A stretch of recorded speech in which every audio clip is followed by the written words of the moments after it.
കഴിഞ്ഞ ദിവസം സബാന്റെ വീഡിയോയിൽ ഞാനൊരു കമന്റ് ഇട്ടിരുന്നേ. അതിന് സബാൻ തന്ന മറുപടി ഞാൻ വായിക്കാം. പോവാനുള്ളത് എങ്ങനെയാണേലും പോവും, 4-ാം വയസ്സിൽ എഴുതിയ കാര്യങ്ങളല്ലേ അതെല്ലാം എന്നുള്ളത്. സാധാരണ സ്വർണ്ണക്കൂട്ടിലിട്ട കിളിയാണെങ്കിൽ പോലും അതിന് സുരക്ഷിതത്വം എത്രത്തോളം ഉണ്ട് എന്നുള്ളത് ആ കിളികൾക്ക് അത്ര അറിയില്ല. പക്ഷെ പുറത്ത് ചാടുമ്പോഴാണ് അറിയുള്ളൂ. ഞാൻ പറയുന്നത് അത്ര വലിയ പുരോഗമനവാദികളായിട്ട് സ്ത്രീകളെ പറ്റിയല്ല, സാധാരണക്കാരായ സ്ത്രീകൾ ചെന്നുപെടുന്ന പല കുഴികളെ പറ്റിയാണ്. കാരണം ഇത്തരം സ്ത്രീകൾ പെടാതിരിക്കാൻ അവരെ ലോക്കാക്കേണ്ട 3 മെത്തേഡ് ഉണ്ട്. ഒന്ന് ഫിസിക്കലി, 2 മെന്റലി ആൻഡ് ഫൈനാൻഷ്യലി. അവരുടെ കയ്യിലാണ് എൻ്റെ ജീവിതം, എൻ്റെ സന്തോഷത്തിൻ്റെ താക്കോൽ അവൻ്റെ കയ്യിലാണ് എന്ന് മനസ്സിലാക്കുന്ന ഒരു മൊമെൻ്റ് ഉണ്ടല്ലോ.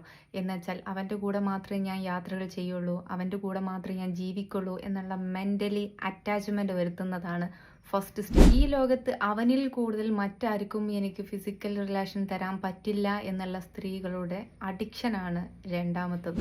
ഈ ലോകത്ത് ആരൊക്കെ ഉണ്ടായാൽ പോലും അവനിലൂടെ മാത്രമേ എൻ്റെ ഫൈനാൻഷ്യലി ആയിട്ടുള്ള ഇഷ്യൂസ് എനിക്ക് ഓവർകം ചെയ്യാൻ പറ്റുള്ളൂ. ഞാൻ എത്ര ഉണ്ടാക്കിയാലും എനിക്ക് എന്തെങ്കിലും ബുദ്ധിമുട്ട് വന്നാൽ അവന് മാത്രമേ എൻ്റെ കൂടെ ഉണ്ടാവുള്ളൂ എന്നുള്ള തിരിച്ചറിവാണ് ഫൈനാൻഷ്യൽ ഡിപ്പെൻഡ്. ഈ 3 കാര്യങ്ങളും ഡിപ്പെൻഡഡ് ആയിട്ടുള്ള ഒരു സ്ത്രീയും ഭർത്താവിനെ ഉപേക്ഷിച്ചിട്ട് പോയിട്ടുണ്ടാവില്ല. ഭർത്താവ് എന്നല്ല, സ്നേഹിക്കുന്ന ഒരാളെ ഉപേക്ഷിച്ചിട്ടും ഒരു തേപ്പും ഒരാൾക്കും കിട്ടിയിട്ടുണ്ടാവില്ല. കാരണം അതിൻ്റെ മെയിൻ റീസൺ വരുന്നത്, സ്ത്രീ ഒരിക്കലും ഒരു പുരുഷനെ സ്നേഹിക്കുന്നത് അവൻ്റെ പദവി കണ്ടിട്ടൊന്നും ആയിരിക്കില്ല, അവൻ കൊടുക്കുന്ന വാല്യൂ കൊടുത്തിട്ട് തന്നെ ആയിരിക്കും.